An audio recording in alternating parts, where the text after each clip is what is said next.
belum persidangan dimulai.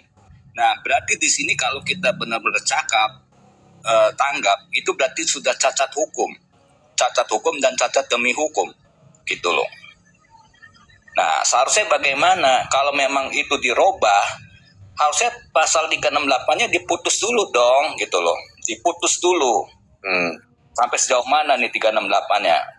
Putus bebas atau gimana? Nah, baru naikin ke 369, diulang lagi dari penyidikan seharusnya, gitu loh. Nah, itu Bang, benar. Itu yang jadi pertanyaan kami tuh. Nah, ini makanya saya buka ya. Seharusnya 368 diputus dulu. Ini bagaimana gitu. Nah, itu baru sekarang jadi 369. Berarti diulang lagi di kepolisian. Penyidikan ulang. Sampai ke 369-nya terbukti nggak unsurnya. Gitu.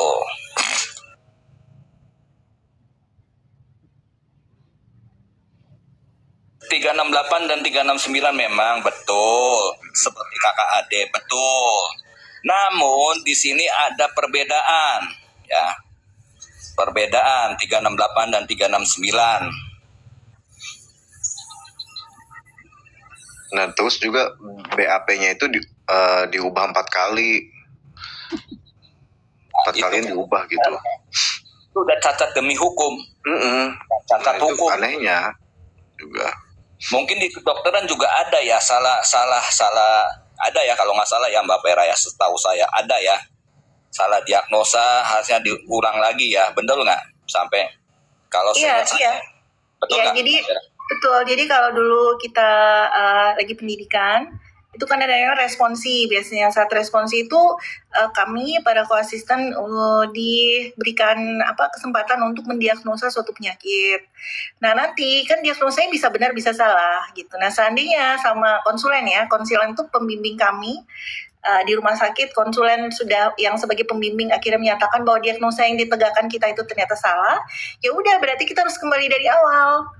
Kita anamnesa lagi pasiennya gitu. Kemudian kita mulai pemeriksaan klinik, kemudian kita bikin diagnosa sementara. Setelah itu kita berikan nanti kita menegakkan diagnosa pasti itu dengan pemeriksaan laboratorium. Setelah ada pemeriksaan laboratorium, kita berikan diagnosa pasti, baru kita bisa melakukan tindakan tata laksana seperti itu. Memang harus mulai dari awal, Bang. Karena kan mengambil diagnosa aja udah salah, ya mau nggak mau dari awal ada yang salah gitu. Iya. Makanya kasus ini tuh ganjal dipaksakan gitu Bang ya. Ini saya jawab bahasa kita ya. Jika cacat, hakim kok nggak bereaksi ya Bang. Sebenarnya ini kan kalau kita mengamati dengan baik apa yang dikatakan host itu betul, dipaksakan gitu loh. Dipaksakan pada intinya. Terlebih lagi kan ada video yang tak sengaja tampil di ruang sidang itu kan, ternyata rekaman suara atau percakapan itu ternyata rekaman video Bang gitu. Dan yang hadir sebagai saksi-saksi ahli-ahli di pihaknya JPU itu cuman membaca chat aja, nggak diperdengarkan suara itu, dan nggak diperlihatkan juga rekaman itu berupa rekaman video gitu. Itu aneh juga.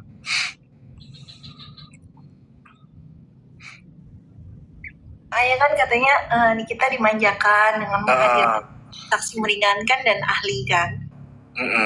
Karena dia maunya ya harus dengerin punya dia aja yang bikin kita emosional itu. Iya benar. Terlebih juga kan tuntutannya itu kan malah diganti yang buktinya itu loh berupa nota pembelian produk. Nah itu yang diganti sebagai bentuk ancamannya, benar nggak? Kalau nggak salah. Iya betul.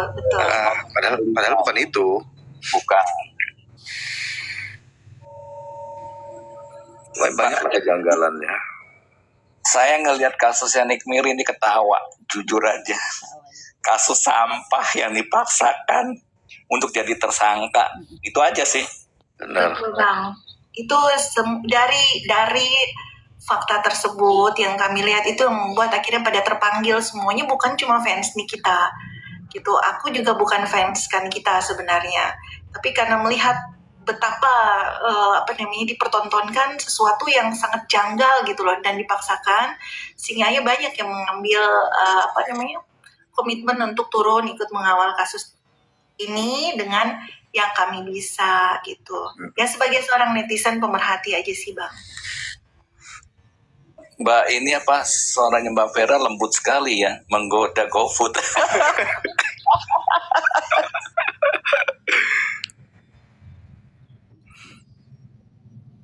Oh, pengalian isu banyak. Iya ya. benar. Karena selama ada kasus NM ini kan seperti kematian diplomat muda itu ketutup juga gitu, dan banyak kasus korup itu juga ketenggelam dengan kasus Niki, makanya banyak yang memanfaatkan Bang. Kita buat typing aja naik sini Mbak Sagita.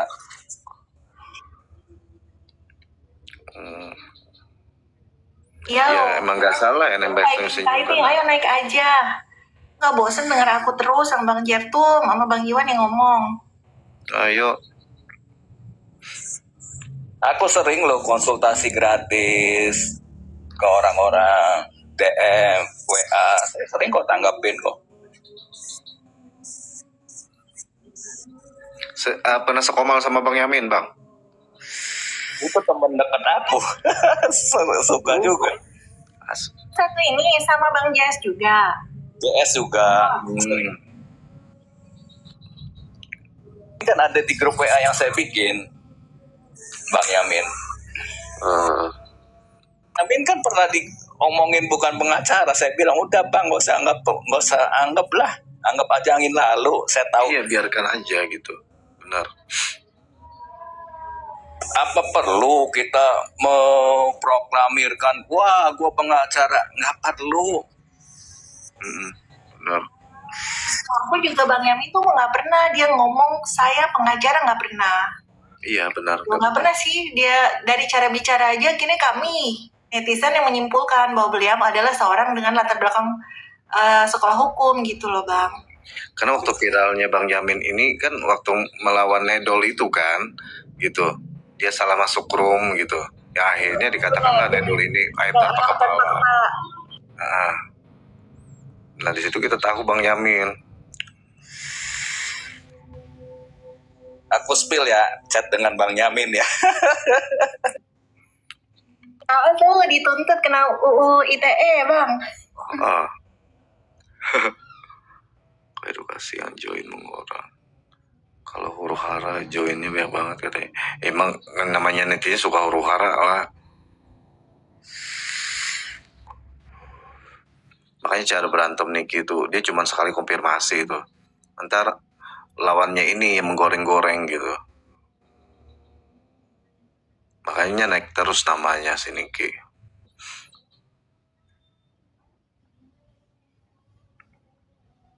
Kalau saya sih berpikirnya gini ya, udahlah. Aduh, saya ngelihat kegaduhan ini sebenarnya yang ngegoreng itu pihak ketiga, keempat, kelima, keenam maupun sampai 100 ya. Oh, saya bilang gitu loh. Saya pernah ya, ada teman juga rekanan. Saya kenal dari tahun 2006. Diserang bukan pengacara. Saya bilang, udah Bang. Bukan Bang. Saya panggilnya Opa. Opa ngapain sih nganggap seperti itu? Coba Opa berpikir, di balik ini siapa yang akan menggoreng nama besar kalian bertiga ini, kalian berdua, ya. Pihak ketiga, keempat, kelima, keenam. Itu memanfaatkan kekeruhan ini. Itu aja. Karena sampai sekarang udah nggak ada lagi. Benar.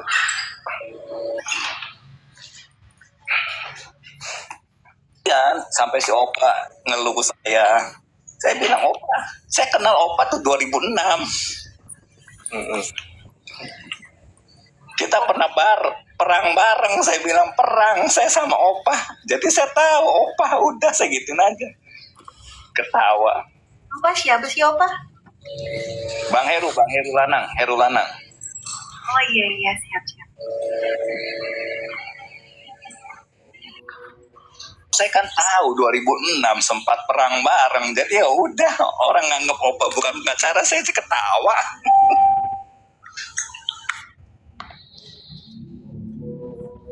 Istilahnya itulah istilahnya itu ya, misalkan ada orang nih yang bilang 1+1 3, ya yain aja ya kan. Kadang kalau kita pura-pura bego itu ada bagusnya juga ya loh bang. Ya kan. Justru kita Kita tahu nih kebodohan orang tersebut gitu loh. Tapi ya yain aja gitu. Saya ditelepon sama temen Bang Pau, Bang Iwan, itu tolong diredam lah. Mereka berdua jangan sampai ribut terus di koma. Bang, gua tuh senior bang, lu yang senior, masa suruh gua tagitin. Heran tuh saya jadi pihak tengah ngedamain.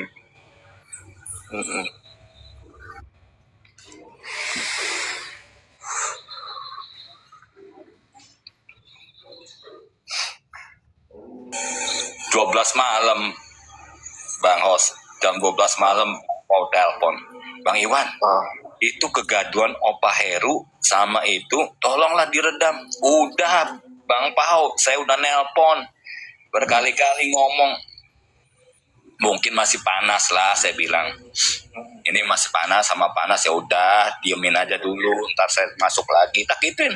Sampai sekarang kasusnya berhenti kok.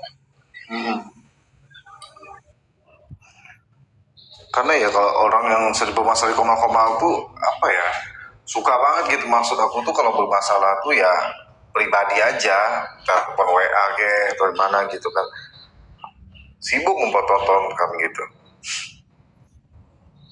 Tontonan kebodohannya sendiri sebenarnya sih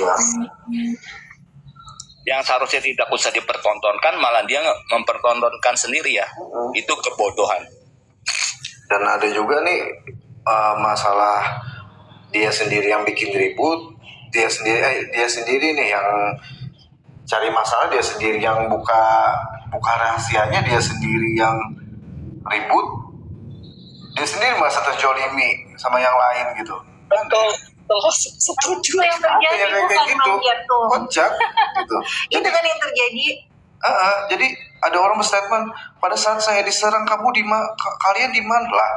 Ya kalian kan sebenarnya yang bikin masalah, bukan kami, ya kan? Aneh gitu. Kami di sini nggak tahu masalah apa-apa.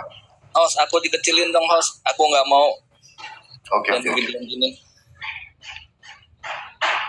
Iya kan, ada aja yang kayak gitu, kocak.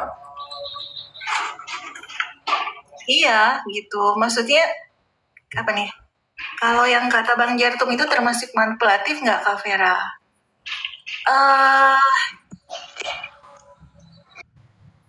Ya itu salah satu bentuk ya, bukan salah satu bentuk dari mental mekanisme yang belum dewasa. Itu bentuk mental mekanisme belum dewasa, seperti anak kecil kan. Anak kecil itu kan biasanya kalau misalnya dia nyuri gitu kan, terus sama orang tuanya ketahuan. Nah pas ketahuan, untuk menutupi bahwa dia mencuri, dituduh dia nangis dan bikin drama, kan seperti itu. Benar. Itu makanya itu mental mekanisme tidak dewasa gitu. Saat melakukan sesuatu dan ternyata diperhadapkan, anak kecil itu biasanya cenderung menyalahkan keadaan gitu. Ya itu karena kakak yang minta aku begitu, atau dia menyalahkan orang lain gitu. Ini karena begitu, tidak pernah. Itu bedanya anak kecil dan orang dewasa. Kalau orang dewasa, saat kita tahu bahwa kita salah, kita punya kemampuan untuk introspeksi diri. Kalau kita mau diam dan tenang dan berpikir, nah dengan situ kita bisa ngerti, oh iya aku salah ya gitu. Sehingga mungkin ya udah, kalau aku salah diem aja lah, nggak usah diperdebatkan. Tapi kalau anak kecil itu tidak mau, karena apa? Dia lagi terbentuk egonya gitu, sehingga dia harus, untuk supaya egonya terbentuk, dia harus mempertahankan diri dia dengan menyalahkan orang lain dan keadaan gitu. Nah, masalahnya orang bertambah dewasa, orang bertambah umur, belum tentu bertambah dewasa. Itu dia sebenarnya. Makanya kadang kita melihat banyak orang tua yang seperti anak kecil, atau orang sudah berusia seperti anak kecil. Ya karena itu pilihan dia. Apakah dia mau melatih diri dia untuk memilih menjadi seorang yang dewasa gitu, atau dia terus mempertahankan mental mekanisme dari kecilnya itu, begitu. Apa itu pertanyaannya? Pak Iwan praktisi hukum. Kok bisa beda pendapat? Kan sekolahnya belajar yang sama katanya. Ya kan sekarang gini, ada orang membentuk wawasan itu, mengembangkan ilmu yang didapat dari kuliah itu berbeda ya. Kenyataan dengan ilmu yang kita dapatkan di kuliah itu pasti berbanding terbalik ya. 30% di kuliah dan 70% itu di lapangan. Kita mengimplementasikannya bagaimana? Dan bahkan ada aku amati orang-orang yang biasa aktif sudah tidak aktif lagi.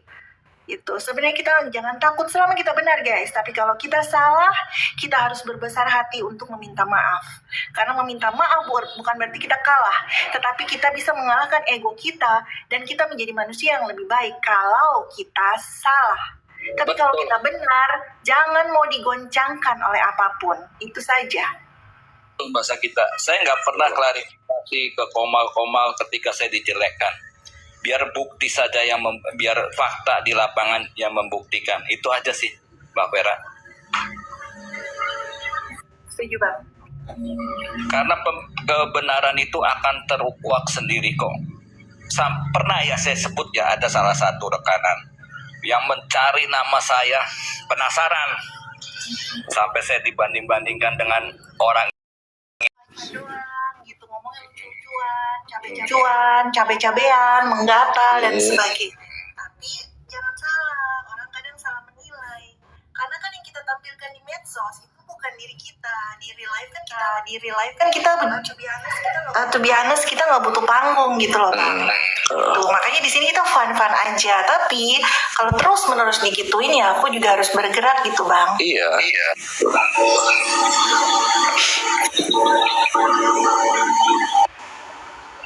Itu udah panas dingin. Apa yang panas dingin anjir?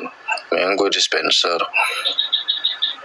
koleksi si hair ya, kalau menurut aku sih nggak masalah ya mau digosipin. Kalau di media sosial gini saya anggap sampah. Bener. Ya saya nggak pernah ya namanya apa ya. Kalau divonis itu nggak mungkin, itu masih banyak kok ya, bahasa kita masih ada PK, kasasi, ya replik, duplik, masih banyak kok. Saya yakin ini masih lama ya, 6 bulan lagi sampai setahun lah. Masih panjang kok. Ini baru sesi pertama baru habis, masih ada sesi kedua, ketiga. Itu ada pertanyaan lagi Bang. Kalau misalkan NM itu divonis masuk, langkah selanjutnya apa kira-kira Bang? Ya itu bisa PK, bisa PK, peninjauan kembali. Selain PK? Nggak ada. PK aja ya gitu ya. Oke. Bisa ajuin banding gitu ya? Iya, banding. Oke. Masih lama kok, masih santai aja lah. Yang penting kan hakimnya jangan sampai apa ya kasarnya, jangan sampai masuk angin lah hakimnya. Banyak bahasa kita, banyak jalan menuju Roma. Saya aja bukan pro ke Nikmir aja, saya tetap kok melihat dari kacamata hukumnya ya. Kita harus membela. Gitu loh.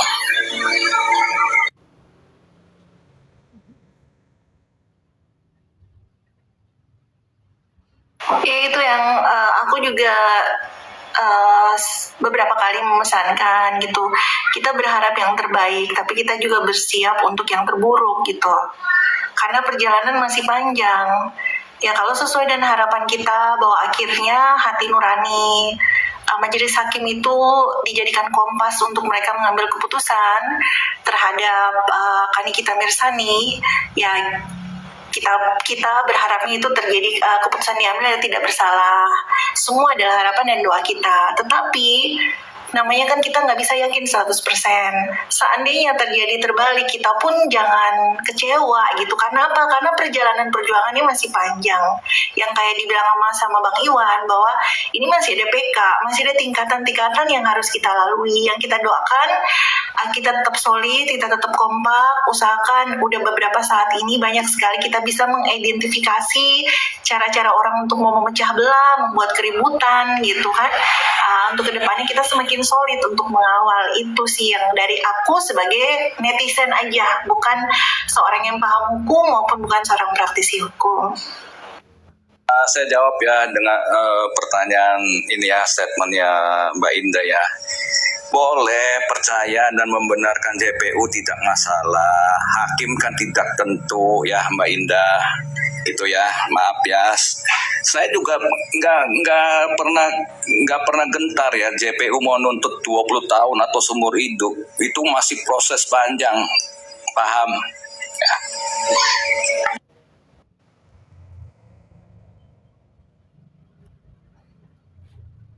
Tidak bisa dibebaskan atau penangguhan, itu tetap masih tahanan kejaksaan ya. Saya jawab tuh Mbak Dewi ya.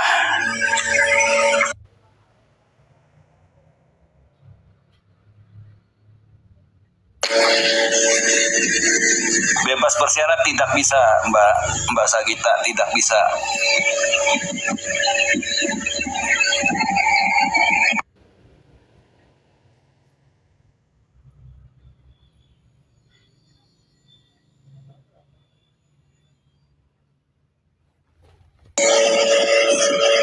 Saya tuh paling gak suka loh jujur Bang Hos, Mbak Vera, ketika menyelesaikan masalah di persidangan itu tidak elegan.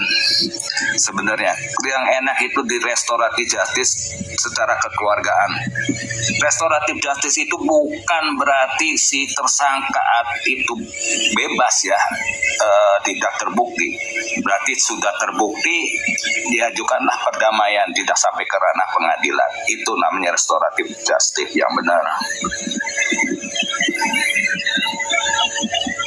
Iya betul.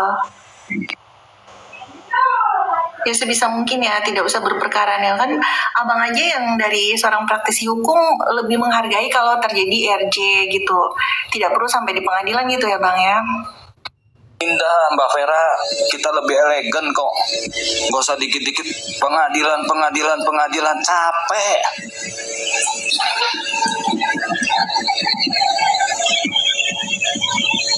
Sekarang kalau nyuri hatinya orang, masa kena pidana sih Mbak Vera?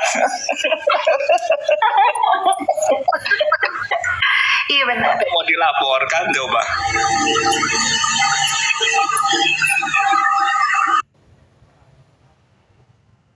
Sebenarnya Bang aku mau nanya gitu. Sebenarnya kode etik seorang pengacara itu seperti apa sih? Apa prinsip dasar yang harus diterapkan? Kalau aku kan backgroundku medis, tentu ada kode etik kedokteran. Kalau dari Abang seperti apa sih? Karena ya itu tadi yang aku lihat kok lately saling mengancam gitu, melontarkan kata-kata maaf ya, kata-kata makian dan sebagainya. Kami kan awam gitu. Kami melihat para praktisi hukum ini dan para orang-orang yang mengerti hukum ini seharusnya justru orang-orang yang berdiri menegakkan keadilan, memberikan contoh buat kami gitu loh. Tapi yang didapatkan yang kami lihat tidak seperti demikian. Nah itu apa hubungannya Bang? Apakah ada kode di antara para pengacara, kode etik pengacara sendiri yang hal tersebut sebenarnya tidak diperbolehkan gitu? Itu yang mau aku tanyain. Semua punya kode etik Mbak Vera. Kita juga terikat dengan kode etik ya. Kode etik advokat sebenarnya tidak diperkenankan ya. Cuman di sini kan ada kepentingan pribadi ya, mungkin ya dalam tanda kutip ya, dia untuk mencari popularitas lah di dunia sosial media ini gitu loh Mbak Vera. Ya, kita berpikir positif aja lah, Mbak Vera. Jangan dikit-dikit. Kalau saya sih nggak suka namanya ribut-ribut di Komal. Begitu ada ribut saya pasti turun, gitu loh. Iya Bang. Jadi ya maksudnya itu sudah ke oknum ya, lebih ke oknumnya ya. Oh, oknum. Mau cari panggung lah, gitu loh. Terkadang ya popularitas seperti ini ya memang diperlukan ya. Cuman ya kalau menurut saya, nggak profesional dah sebenarnya ya. Betul nggak Mbak Vera? Seperti Mbak Vera seorang dokter, nggak mungkin kan? Bener nggak berkoar-koar, saling serang dokter, bilang dokter ini jelek, ya kan? Justru orang lain akan menilai loh Mbak. Wah, dokter ini dokter gadungan nih, jangan-jangan dokter ini cari panggung lah segala macam, betul nggak? Kita bermain logika gitu loh, Mbak Vera. Betul sekali Bang. Jadi di kode etik kedokteran itu kami sesama sejawat, sama kayaknya dengan kalau nggak salah dan pengacara, itu kita tidak boleh saling menjatuhkan di ruang publik. Kita harus saling menghargai, bahkan kita tidak boleh mencampuri permasalahan pasien yang dirawat oleh sejawat kita. Itu yang pertama. Kemudian kalau ada terjadi apa-apa yang berurusan dengan medis dari sejawat, kami itu wajib membantu secara gratis terhadap sesama rekan sejawat. Jadi tadi aku mendengarkan dari Bang Andi sempat menyebutkan kode etik tersebut gitu, dan ternyata mirip ya kode etik dari dunia medis sama dari dunia hukum gitu. Nah, yang aku dengarkan adalah ada sempat disebutkan bahwa itu si Samvera itu ngaku-ngaku dokter, dan kemarin sudah saya klarifikasikan. Pertama, saya tidak pernah memproklamirkan atau mengatakan di sini bahwa saya seorang dokter, tapi itu mengalir. Kadang kan kayak kita ngobrol-ngobrol gini terus tiba-tiba dia yang bercerita. Nah, aku memberikan pandanganku yang tentunya dari sisi medis ya.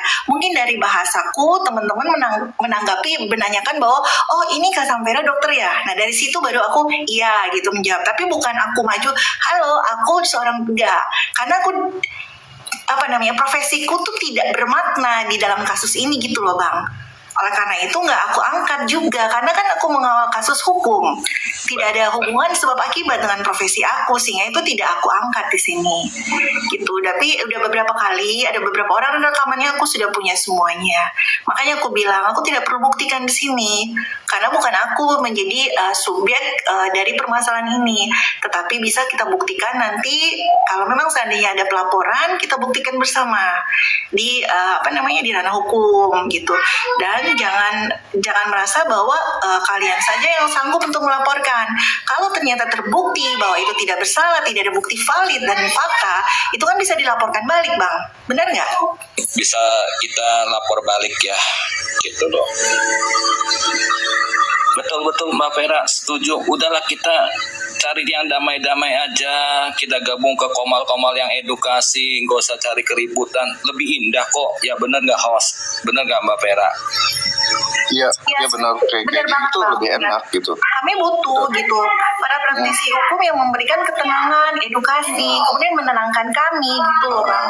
Dalam hal ini orang-orang ya saya sama aja dengan teman-teman yang lain, nggak ada ngaruhnya titel dan gelar saya dalam masalah ini gitu. Jadi kami justru kami look up on you guys gitu, karena abang-abang ini, kakak-kakak inilah yang memiliki latar belakang hukum gitu. Ya, karena kebanyakan di komal-komal ini awalnya bahas Niki malah masalah pribadi gitu, kocak gitu.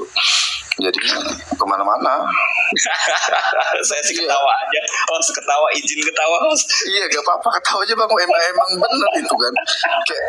Jadi orang-orang di komal itu ngejunjung namanya sendiri, nama orang yang bawa masalah itu gitu. Ya awalnya bahas Niki kok bahas. Iya, banyak yang melenceng, bener sih. Saya sendiri nggak pernah berantem gitu. Saya nggak pernah loh memproklamirkan saya seorang praktisi hukum, advokat, nggak pernah kok. Ya ini kadang nggak ada aja. Saya ini loh. Ya orang juga tahu gitu. Kayak butuh pengakuan banget gitu Bang. Gitu. Saya nutup. Cuman ada temen deket saya, namanya siapa ya di TikTok ini. Ya tahu saya gitu, track record saya pernah tampil di stasiun TV. Ya saya tutupin. Mungkin salah lihat, mungkin kembaran saya masih gitu loh. Bang benar, aku pun taunya gara-gara waktu itu di Koma ada naik Bang Iwan sama ada Bang JS ya. Kalau nggak salah waktu itu ya kita sekoma. Dari situ baru tahu, karena pembicaranya juga yang tidak berusaha, Bang Iwan tidak berusaha menampakkan backgroundnya abang gitu loh. Oh, nggak pernah kan Mbak Vera? Iya benar Bang. Enak orang biasa kok. Justru kita nih orang akan semakin tidak mau berteman dengan kita ya. Kalau kita buka diri, orang enak kan bertemannya, betul nggak? Nah, tapi kadang ini loh, aku lihat ya, ada sesuatu hal yang kurang baik di medsos. Dan mereka mengetahui itu gitu. kita sudah berniat baik, kita sudah berusaha untuk beretika, kita flow, itu pun kalau kita di framing dan diperkatakan terus-menerus, akhirnya orang membentuk suatu gambaran gitu yang tidak benar tentang kita gitu loh Bang. Dan itu memang resiko kita bermain media sosial sih. Gitu, sama kayak aku di framing banyak sekali, tapi aku sendiri mengatakan aku siap untuk resiko tersebut. Karena apa? Karena toh disukai nggak disukai bukan tujuan aku di sini. Tujuan aku adalah kita mengawal agar keadilan itu ditegakkan terhadap kasus Nikita Mirzani. Itu aja, sesimpel itu, that's it gitu. Sisanya terserahlah gitu, mau dibully toh nama aku pun di sini hanya nama panggilanku aja Vera. Karena melengkap nggak ada yang tahu Bang gitu.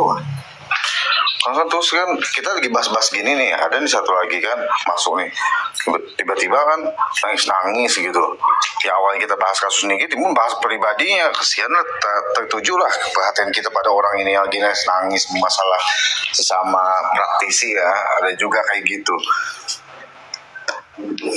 Jujur ya, saya pernah, demi Allah ya, saya pernah ngawal kasus orang sampai open donasi 3 bulan full ya buat calon klien saya. Saya dihujat makan uang donasi, saya dituduh, saya anggap angin lalu, saya anggap sampah. Karena abang nggak ngerasa kan Bang ya? Betul, kita nggak usah butuh validasi kok kalau kita nggak ngambil, betul nggak? Nggak perlu mobile ya, keliling-keliling room gitu kan, cari dukungan gitu, nggak perlu, saya diemin kok. Iya harusnya gitu. Saya dituduh loh Mbak Vera, makan duit 7 juta.